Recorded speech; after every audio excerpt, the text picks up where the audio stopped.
Fairphone has long been making repairable phones, but US users had to get them through third-party retailers. But now, the Fairphone Gen 6 Plus will officially be available in the US. Hey GadInsiders, welcome to your Tech Hub. As its name implies, this model is the follow-up to last year's Fairphone 6, and it's got some notable upgrades. It comes with a faster Snapdragon 7S Gen 4 chip and offers 12GB RAM. It sports a 6.3-inch OLED display with 120Hz refresh rate, along with 256GB of onboard storage with a micro SD card slot for even more room if you need it. The main camera powered by a 50-megapixel Sony Lydia 700C sensor. Fairphone even created a new gallery app for phones, which had been a long-running request from previous customers. The best part? It costs just $650. Meanwhile, when it comes to sustainability and ease of repair, similar to previous releases, the Gen 6 Plus holds true to the company's goals by being made out of more than 50% recycled materials. Fairphone says this model has the smallest carbon dioxide footprint of any of its handsets yet, while also claiming that the Gen 6 Plus is the only fully e-waste neutral smartphone on sale in the US. The new cobalt blue color for this generation represents the company's commitment to fairer mining practices. However, one more thing about the Gen 6 Plus is that it comes with Android 16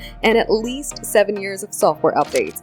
And while it hasn't been certified to work on Verizon, the device will come fully unlocked with proper support for both T-Mobile and AT&T. There are also rumors about an updated version of its wireless earbuds, the Fairbuds 2, with significant redesign that includes longer battery life, improved audio, and more. The Fairphone Gen 6 Plus is available for purchase now. For more updates, subscribe to GadInsider, like and share the video, and don't forget to press the bell icon so you never miss any update.